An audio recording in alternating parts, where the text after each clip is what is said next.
Demek ki neymiş? Öyle filtre kahve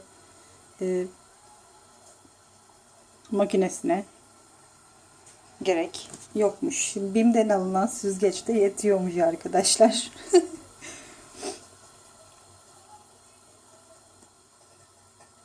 Evet.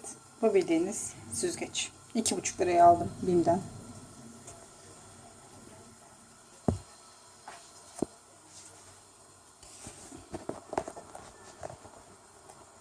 Şimdi göstereceğim.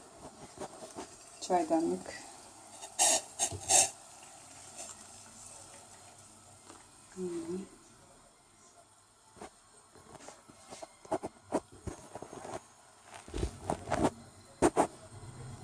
Ve damlatıyor.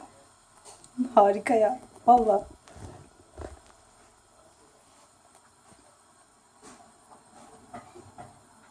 Bayağı rahat mı yoksa zor mu? Çok güzel oluyor. Ve şu anda videoda Ay, sesin. mis gibi kokuyor.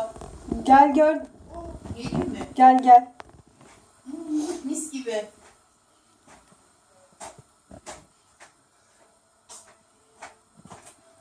Videoya çekiyorum. Nasıl tanıtıldığını görsünüz. Sesli mi sessiz mi? Sesli.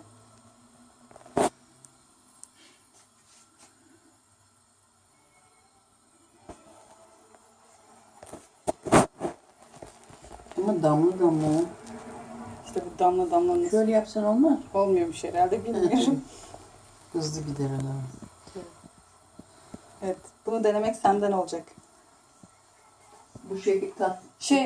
Kafeinsiz kahve yazıyordu üstünde. İyi hadi bakalım. Göreceğiz. Neye benzediğini.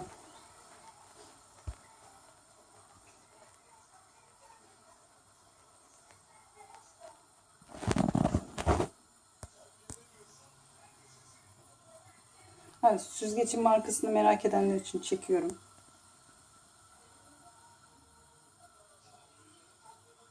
Sanırım görüldü.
Böyle daha net görülüyor valla.